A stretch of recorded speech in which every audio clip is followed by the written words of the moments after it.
Hey, you guys. So if you're just getting into Path of Exile, it can be kind of overwhelming. There's so many items. You have all this crafting stuff. You keep hearing the word currency, but you don't really know what it means because you're just trying to get into Path of Exile, or you hear about it and you kind of want to give it a shot.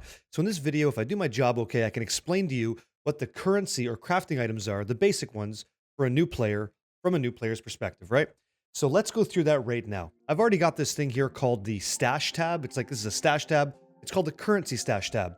And you won't have this when you just get the game. Like your tab's going to be one of these brown tabs, which is fine. So how do I have this and how do you get this if you want to? Let me show you right here. So if you click on this shop button near all of your skills in the game, you click on that and then click down to stash tabs. Okay, it's the third one from the top. Right away, 1, 2, 3, and 4. Fourth option is the currency stash tab. Costs you about $7.50 to buy it. And once you've got it, it's yours. And the nice part is, once you've purchased this in Path of Exile 1, you'll be able to use it in Path of Exile 2 as well. So your dollar kind of goes further, right? You know you're going to play Path of Exile 2? Just pick it up, okay? It'll make your life a hell of a lot easier. It sorts everything, and it's great. All this stuff inside here can stack up to 5K, 5,000, right? Which is insane. So let's go from the top all the way down and just tell you what the hell's going on. So first of all, you got this scroll fragment. A scroll fragment is one of 5 sort of fragments when put together will create a scroll of wisdom, okay? So 5 fragments create the scroll of wisdom. A scroll of wisdom allows you to identify an item. Like in any other ARPG, you'd right-click on this, left-click on the item, and discover what that unidentified thing is. Next, you have this thing called a portal scroll. It creates a portal to town, right? So if you're in a map, which is an endgame activity, or you're running through town doing acts because you're playing the game, I'll show you how that portal sort of works. We load in, right? You open it up, you right-click on it, and bang, it just creates the portal, right? And you can go into town. That's what a portal scroll does, all right? Next, you've got this thing called an Enkindling Orb. This is sort of later on, but an Enkindling Orb adds an enchantment to a utility flask. What the hell is that? So if you see over here, just kind of right past my head, all these green flasks are right down here at the bottom. These are all things called utility flasks. They're not a health flask. They're not a mana flask like that you'd use in another ARPG. They help you do things. And in this game, my flasks are currently, right, giving me ruby. It's dabblers is an effect. It's an effect. A ruby flask gives me fire resistance. A sapphire flask gives me cold resistance, and a topaz flask gives me lightning resistance. So these are all utility flasks. I also have one that gives me spell suppression. You'll learn about that later in the defensive layers, but that's what my utility flasks do. They're kind of giving me additional benefit while not providing me instant heals or mana. Awesome. So an Enkindling Orb here, I'll move this for a second. An Enkindling Orb, let's say we've got 70, 70, 70. Okay, let's say I've got this one, 69% increased effect. You see that light blue? Well, the Enkindling Orb is actually making that thing happen on this item. It's increasing the effect is what it's doing. And because of my setup in the build, I want that. So Enkindling Orb, I right-click on it, watch. 48 charges, right? It adds charges, reduced charges per use. 66% increased effect. Okay, that's kind of what I want. To add that sort of blue highlighted text, it's through an Enkindling Orb. And that's what I'm using on my utility flasks. There's another one beside it here called an Instilling Orb. It adds an enchantment to a utility flask that'll be used when a certain thing, a criteria is met. So I've got one here called Progenesis. It's a foiled item. And in the light blue text, it says, use when charges equal full. So when the flask fills up, it automatically uses the effect without me having to press the button. And that's sort of the cool thing here. All these things can happen, depending on your items, without you ever having to press a button. So you can make that happen on all of your flasks. So instead of if you feel like you're always pressing your flasks, like you're trying to run faster, things like that, there's actually orbs in the game called Instilling Orb that'll allow you to automatically do it. So that's great. Put this armor back. Let's check this out. Blacksmith's Whetstone. It improves the quality of a weapon. So I'm going to show you an item here. This is the item that I use. I'll get all this stuff off of it just to show you, right? You see here? Easy, right? So if you look at the quality on that wand, it's at 26%. And so to get quality on a weapon, you use a blacksmith's whetstone. Imagine putting this weapon on like a blacksmith's grinding stone and starts to sharpen it, right? That's kind of the concept there, which is pretty cool. So I'll toss this back. It's all good. Put my gems back inside, my skills, because they're awesome. Got to have them, right? What's the next one? Okay, armor scrap. So improves the quality of an armor. And this is also true for a blacksmith's whetstone. Because I've got this chest here called the chainmail doublet, right? I'm going to add 1 blacksmith's or armor scrap in this case to the armor. Because it's white, watch the quality for a second. It goes up by 5%. Now, if this item were magical, it would go up by less. And if it was rare, it would go up by 1%. So what happens if I use an Orb of Transmutation to upgrade a white item or normal item to magic? Let's see. Toss it on. Okay. Now it's a chainmail doublet of life giving. Great. What is that? It regenerates life per second. Cool. Let's go back to this for a second. Armor is scrap, right? Let's watch the quality here. It goes up by 2. So a white item goes up by 5 quality. where a magical item goes up by 2 and a rare item goes up by 1. So when you're trying to get the most bang for your buck out of armor scraps, you want to use them on white bases, white normal items first, okay? I'm going to use an Orb of Scouring here to remove all the modifiers. Let's see what happens. It goes to a white item. It completely just removed everything. Awesome. Okay, cool. So I'm going to go ahead and use my armor scraps, and I'm going to press Shift here. I'm going to right-click and hold Shift. I'm going to click on it. 7, 12, 17, 20. And you'll notice the game has feedback because the item rarity is already at max, or the item is already at max quality. Cool. So I can't go any higher. So now I know 20 is the max quality. Great.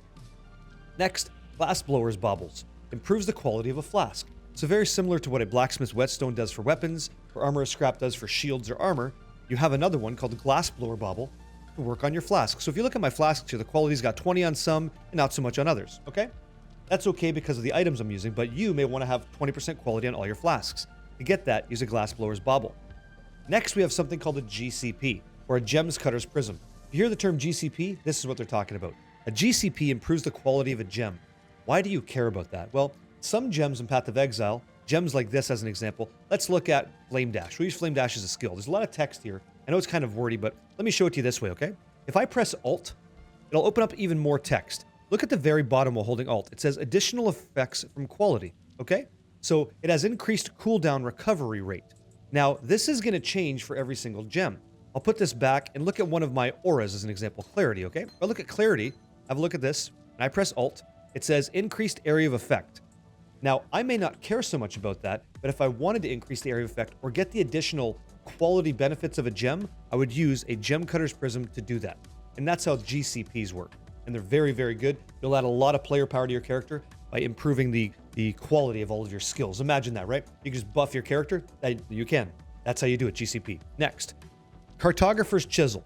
So I've got this map tab. I'm going to access that for a second. Let's go to Burial Chambers, which is a pretty good map, right?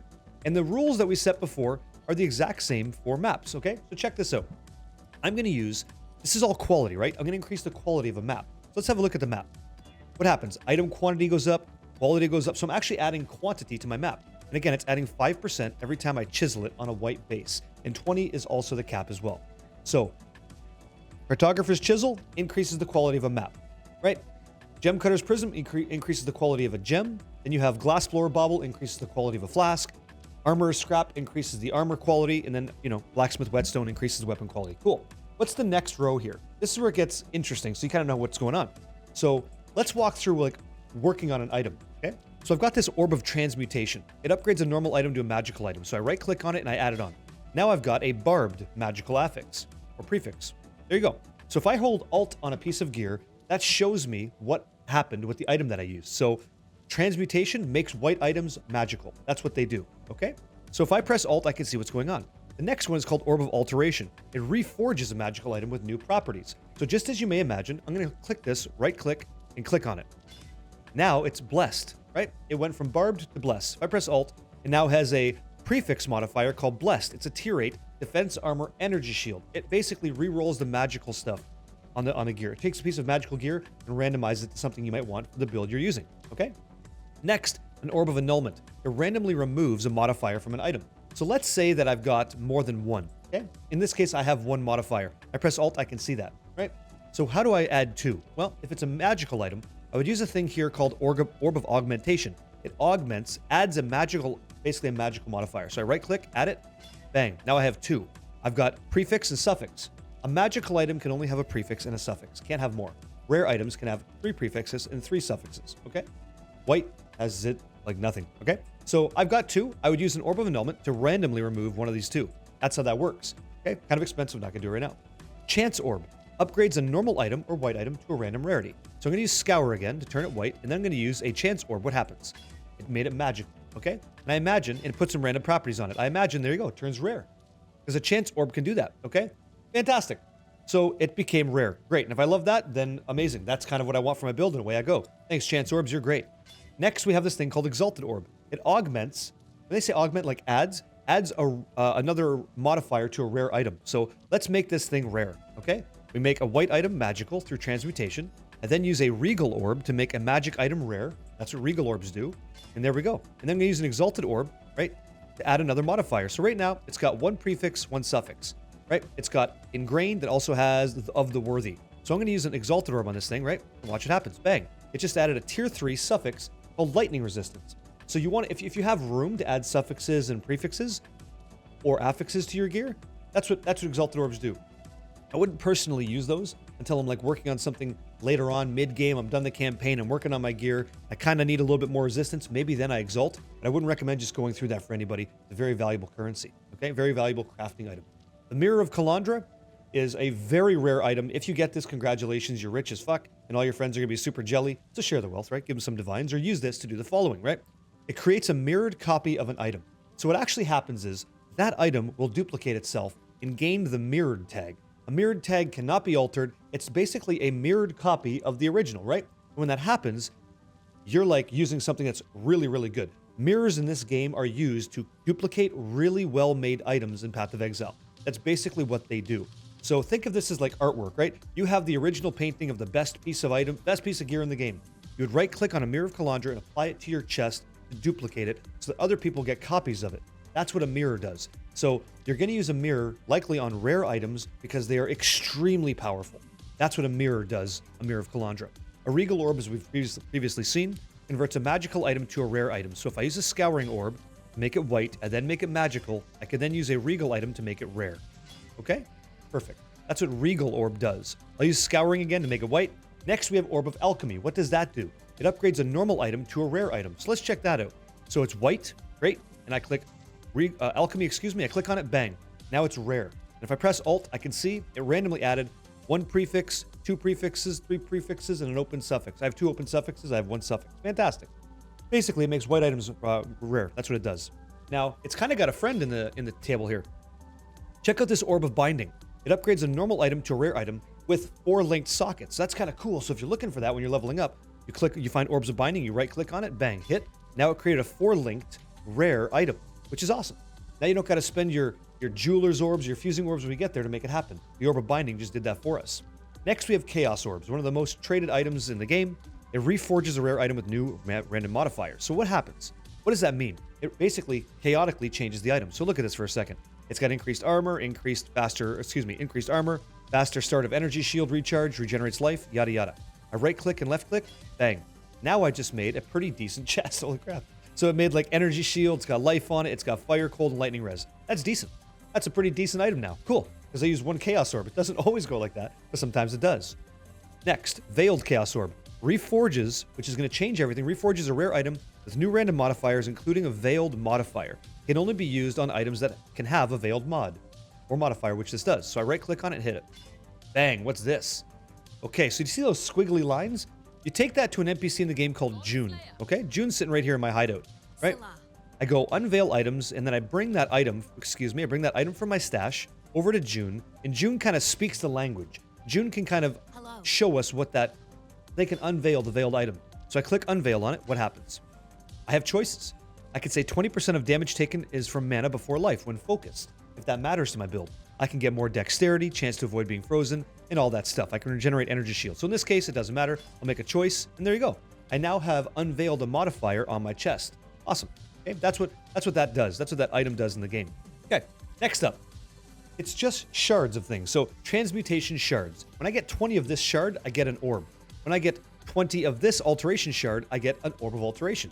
When I get 20 annulment shards, I get an annulment orb. These are all just sub pieces of the... They're allowing you to get parts of an item. Once you get parts of it, once you've acquired it, you can make 1 full orb to use it on your gear. That's it. That's all it is. Then you have Augmentation, which adds another magical property to a magical piece of gear. That's all that does. Then you have Exalted Shards, which will give you an Exalted Orb, which we already know what that does. It adds another ability or modifier to a rare item. Then you have Mirror Shards, which you collect to build a Mirror of Kalandra. Then you have Regal Shards that make a Regal Orb. You have Alchemy Shards that make an Alchemy Orb. You have Chaos Shards that make that. And then you have Divine Orbs. It randomizes the values. So let's say you really like this piece of gear. I'm pressing Alt again, right, to look at the gear and like really scrutinize it. Let's say I'm looking at this and I've got a tier 2. Tier 1's the best, by the way. A tier 2 mana, tier 2 life, tier 1 attribute on my suffix, and a tier 3 strength. If I really liked that, I could use a Divine Orb to right-click and then left-click to adjust the numbers of all these items. So instead of being 111 life, for example, it could go to 109. It could go to like something else, right, within the range. That's awesome. That's what I want. Cool. That's what Divine Orbs do. You also use them on your crafting bench, and these things are expensive to trade for, so you're going to want to keep these. They're valuable. Okay. Hey guys, just a quick editor's note. I realized that I didn't cover the Hinekora's lock item when I was going through this for you. So let me describe what that is. Positioned here inside of your general currency tab would be Hinekora's lock. You'd right click it and you'd apply it to the item. And the next item you would use on it, let's say you wanted to use an Orb of Annulment or a Exalted Orb or anything else to change the item, Hinekora's lock is going to display to you what that change will be before you commit to it. So it's a see the future kind of item. It's quite expensive. It's rare for this as well for this season. And that's what Hinekora's lock does. It previews the ability for you to see what's going to happen before you commit to it. Very good. That's Hinekora's lock. And again, it'd be positioned right here next to the Jeweler's Orb. Back to the video. Okay? But a Divine Orb randomizes numbers on an item. It just shuffles them around. Okay. Jeweler's Orbs, okay? Reforges the number, so it changes the number of sockets on an item. If I sort of right-click this, you see, it just changes it all. It changes all the socket numbers on a piece of item. Then I have Orbs of Fusing. I right-click this, it's going to try to connect the links. Now, the cool thing is about these two items, before I get any further, the higher the quality on this, the more likely the opportunity that you're going to get the highest result possible, okay? And on a chest, it's a 6 link. 6 is the number. So, because we have 20 quality, when I try to fuse or connect all these circles, the Fusing Orb will be more successful. You see we got it in 1? That's likely because the quality assisted in that. It says right on the gear, right? The item's quality increases the chances of obtaining more links, right? The item's quality increases the chances of obtaining more sockets. So, if you know you're going to invest time with that item, put some of these armors, scraps, and blacksmith whetstones into that piece of gear to help you out. Okay, next. Awakened Sextants. Funny word. So what the hell is this? I'm going to press Control left click and put a couple of these in my inventory. Now, come on over here. I'm going to press G. Don't be overwhelmed. This is the Atlas, okay? When you start playing the game more, there's these things here called Void Stones, okay? And you get 4 Void Stones. The Awakened Sextant, you right-click on it, and I'll show you what it does. Only on a Void Stone. Bang, I hit it. All these things light up. Looks really pretty. What just happened? Well, it says your maps, or Nightmare Dungeons from Diablo 4, now contain 25 additional clusters of barrels. So in every map or dungeon that I run, there's going to be these barrels that might have additional, who knows, value inside. Great. So these sextants are used on your Void Stones, and you can have one sort of modifier per Void Stone, right? So let's put an Awakened Sextant on each one. This one gives me additional monsters. This one gives me what? It says my map bosses deal 20% more damage. What's this one do? Monsters imprisoned by essences. So those essence situations, right? They have a chance to contain a remnant of corruption. Okay, cool. That's just what happens. Sextants make these... They juice up your maps a little bit by giving you additional monster packs. They can make sure certain things happen when other things don't. That's what these do. Okay, we'll put these back. Control left click. Then we have the Elevated Sextant. It adds or re-rolls a modifier on a Void Stone. So let's use one of these bad boys, okay? So let's say I really like, I don't know, what's one? Here we go. Map bosses have 20% increased damage. My maps have 20% quality. That sounds good. So I'll use an Elevated Sextant. Bang. Now it changed it. So now your maps contain 2 additional breaches. Awesome. So that's cool. If I like breach, I got it. That's what Awakened Sextant does, okay? That's what Awakened and Elevated Sextants do. Harbinger's Orbs. It reforges a map as another item of a higher tier, another map of a higher tier. So let's take a couple of these Harbinger's Orbs out. Go to my map tab, and let's go find like, I don't know, what's a map that we like here? Let's go to Cursed Crypt, okay? So I'm going to grab a tier 14 Cursed Crypt, put it in my inventory here for a second. I'm going to right click on a Harbinger's Orb. Now it turns into a Vault 15. It elevated the level of the map by 1. That's what that Harbinger's Orb does, okay? Then you have Orb of Horizons. So Orb of Horizons is a great one. If you don't have a certain map or nightmare dungeon from Diablo 4, right, that you're getting, but you want to run one, let's go find one. So I'm going to go to my maps for a second, because I bought the map tab again. Same place in that stash tab that you can just, or that tab that you used to buy tabs there, the microtransaction shop. I just purchased the map one. So let's go to Cage. I don't really like Cage. Cage isn't really a map I like. So I'm going to use Orb of Horizons. I right-click on it. Let's see what happens. It changes it to Resident. You see? It keeps it tier 16, but it's changing the map, the location, or the Nightmare Dungeon. There we go. Got Desert. I like running Desert, and away we go. And then I would use my Chisel, and I would hold Shift, right? 5, 10, 15, 20. Fantastic. I'd hit it with an Alchemy Orb, and now it's a rare desert map. Awesome. That's how you start to use these items together. Okay? Go back to our tab here. What do we got? Okay. Fracturing Orb. It fractures a random modifier on a rare item with at least 4 modifiers. So Fracture, what is that? Have a look at this piece of gear right here. You see that golden line on the item? That is a fractured modifier. So if I press Alt, right, it is a Magister's Tier 1 Caster Gem prefix. So what does that mean? Well, a fractured item will never ever go away. It'll always be on that piece of gear. So let me show you a piece here. I happen to have a fractured Crimson Jewel, okay? So remember how I was using Scouring Orbs to make things white? Watch this. When I scour it, it stays magical. The rules of Path of Exile say a gold text, a fractured item, will always be there no matter what, which is not always a bad thing. The fracture is actually great. I can use this, and then I'll use my Orb of Alteration to add additional, like, what do we got here? This has got a prefix. It'll always add a suffix. So I hit it, bang. It gave me a suffix of strength and intelligence, which is kind of cool.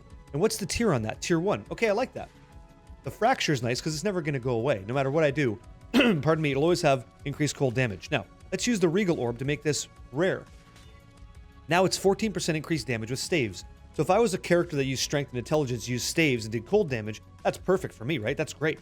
So I could sell that. I could trade that. I could do whatever I want. Awesome. That's what Fracture Orb does. It'll do that to a rare item, but as it tells you, it has to have 4 modifiers. So it's a 1 in 25 chance to get the one that you want. So if I wanted to get cold, lucky me, I nailed it. That's what Fracturing Orb does. It will fracture, turn gold, make an immutable property on that item for you forever, which is always typically a good thing if you hit it. If you don't, that's big sad. We go again, right? And we spin the wheel again. Let's continue. Ancient Orb. Reforges a unique equipment as another of the same item class. So let's go check out uniques for a second. We're going to go to belts. You bet your sweet ass. So let's grab a belt that we really don't care about, like Meligario's Restraint, okay? So we're going to grab this Meligario's Restraint. We're going to use an Ancient Orb. I right-click on it. It's going to make it another belt, okay? And while this didn't become Headhunter or Mage Blood, and I'm sad right now, it did become a belt of the Deceiver. That's what the Ancient Orb does. It keeps it within the same sort of unique class and tries to roll it to another random one. And what you want is you want it to become a very expensive item in that item class. And if you can hit that, congratulations. I'd recommend using belts. Use whatever you want. Have fun. It's a video game, okay? Maze. Next, what do we got here? Orb of Binding. Remember, that takes this rare item and adds, if we want to, 4, right? It says can't. It's not normal rarity. Dang. So, Scour, Orb of Binding. Hit. 4 linked rare item. Awesome. Next, Engineer's Orbs. It improves the quality of a strong box. So as you're playing the game and you come across these strong boxes, just like all these other pieces of gear here, right? These crafting items, you can improve the quality of a weapon, armor, your flasks, your gems, your skills, right? Your maps. This Engineering Orb improves a strong box. You'd want to improve a strong box to get better loot out of it when you open it up. That's all that an Engineering Orb does. Okay? Orbs of Regret. This is the big sad currency. So I'm going to right click on it, okay? Grants a passive skill refund point. You now have it says right there, right? You have received a passive respec point. I go to my skill tree, which is not super crazy. You can't just click refund passives and remove anyone you want. Like if I try to hit this, nothing happens. The way you use this currency is you go back to the farthest out, like a node that's not connected to other ones, and you work backwards. That's how that works, okay? So a refund point will be allocated to you when you consume an Orb of Regret. You regret your decision, you go back. That's all that is. And a similar one exists for your Atlas skill tree. If I press Control G, I go to my Atlas skill tree, okay? So same as before, I can't refund one in the middle. I have to refund one from the outside in, okay? That I can do. And that is possible using an Orb of Unmaking. Then we have these shards again. Smaller pieces of a larger one orb, okay? So if I get 20 Harbinger's shards, I get a Harbinger's Orb. That elevates the map. If I get 20 Horizon shards, I get 1 Horizon Orb that lets me change the map, okay? Let's keep going. You have Fracturing Shards that create a Fracturing Orb. You have Ancient Shards, which create an Ancient Orb that allowed us to change the unique. Then you have Binding Shard, creates an Orb of Binding. Engineer's Shard, just to give you an Engineer's Orb. These are all just shards or pieces, again, of a greater orb. 1. Does that make sense? Hopefully it does. Let's check out Orb of Scouring. We've been using this a lot, and you will too. It removes all the modifiers from an item, makes it white. So you click on this, bang. Now we're at the base, we're at the basic, white, normal item, cool. Sacred Orb, okay? Randomizes the numeric values of a base defense on an armor. So in English, you'd use Sacred Armor on something like this to re-roll the amount of armor or energy shield. Do you see how it has a range and I press Alt? So this orb called Sacred Orb will allow, and it's a rare orb, it'll allow me to adjust the value. So if I wanted to min-max, which is to say if I had one that rolled armor of, instead of a 119, it could re-roll it to 140, so it's better, right? If it had energy shield of 27, it could re-roll it to 31, which would be the max. So you might use, if you're really passionate about your gear, you can use a Sacred Orb to numerically adjust or randomize that value until it becomes on the right, correct side, the better version of that base, okay? Bless Up randomizes the numeric values of implicit modifiers on an item. Well, holy shit, what does that mean, right? So here's how a Blessed Orb works. I'm going to take, like, as an example, let's take this amulet that I'm wearing, okay? If I press Alt, you're going to see that the dexterity rolls from 20 to 30. So let's say, for an example, that I got my amulet and had 29 dexterity. Boy, am I ever sad. I wanted that to be 30. I want the best I can get, and so should you, right? So I'm going to click on Blessed Orb, and then I'm going to hold shift and I'm going to keep clicking on this until I just randomize the value to get back to perfect, which should be 30. And hope to God that I don't overclick it, because that'd be really sad, right? All we're doing is we're changing the numeric implicit, which is that property in between those two lines on my item until I get it perfect. And I hope to God it goes back there, because that'd be really sad. I got 158 tries. You guys want to sit here and get it? Let's hope that, hey, we got there. Okay, we got back there. That's what a Blessed Orb does, okay? Bless up, you got it. Now, here comes Big Dangerous, okay? BTD, Big Time Dangerous. It's called a Vaal Orb. You may have, or Vaal Orb, right? It corrupts an item, modifying it unpredictably. This is big risk, big reward, but you can be paid out huge. So let's take a chest piece here, okay? We're going to use our Orb of Transmutation, and what it's going to do is it could potentially brick or turn this item into absolute crap, or it could be amazing. We don't know yet, right? So we're going to take this white item, we're going to make it magical. Now we've increased tier 4 armor and energy shield. Okay, that's kind of not what I want. Mana, not what I want. Lightning resistance, 40. That's cool. Okay, let's see if I can get one that I actually really like. Is there something here that's decent? Hey, there we go. Okay, so we got some tier 3. That's not great, but it's a start. Okay, so we got all this jazz. That's cool. We're moving along, and then we're gonna regal that stuff because I like it. Okay, now I got some strength. That's good too. And I kind of want to use an Exalted Orb to make this armor even better. Wow, this thing is not happening for me, but that's okay. Now let's say I like it. Let's pretend. Let's make believe. Right? This is great. I'm willing to risk it for the biscuit and full send this thing, and we use a Vaal Orb to corrupt it. Bang! What happens? All right. It didn't do much, except it gave me an implicit. It gave me +2 to the level of socketed AoE gems. So any area of effect gem that I put in this chest, right? Amazing. Because it's socketed in it. Great. Now I'm going to get +2 to the level of all those gems. That's pretty powerful stuff. Woohoo! So it's not entire brick. That's good. That's what a Vaal Orb does. It's totally random all the time, and be cautious when you're using it. And then you have some stuff down here just for holding, like, this is more of the UI stuff. You have stuff down here for holding additional items that you use all the time, like scouting reports. So what the hell is a scouting report? You have a couple. There's different kinds. You can have Vaal scouting, Explorer scouting, singulars, right? All this jazz. So it says rerolls all of Kirik's Atlas missions doing something, right? Using uncompleted, non-unique maps first. So what does this mean? Let me show you real quick, okay? Let's take this one. Explorers, okay? So you go visit the Chad called Commander Kirik. He's this guy. I've got him in my hideout, wherever you put him. Then he's going to have Atlas missions that you could run. But when I right-click on this, right, watch these. It randomizes and changes them all up. That's what these reports do. They augment and adjust based off a certain criteria to give you, hopefully in this case, right, it's going to try to give you incomplete maps. So on your Atlas, if you had any that weren't done, I've got 115. But if you had 114, maybe he will give you the one that you're missing. That's what scouting reports do. And that's a basic overview, everybody, of like how currency or items are used on items in Path of Exile. Just remember, magical items can have a prefix and a suffix. They can have 2.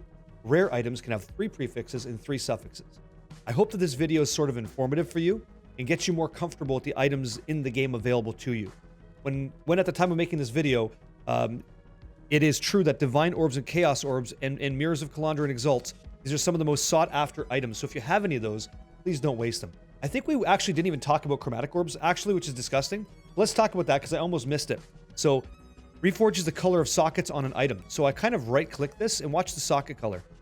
Oh, I can't change it. It's corrupted. Well, that sucks. I guess you should check out a video talking about how to change the colors of sockets on your gear if you want to. I got all kinds of stuff, and there you go. Hope this video helped you. My Path of Exile. It's a great game. Much love to all you guys. Thanks for letting me make these videos. Have a good time. I'll catch you on the next one. See you.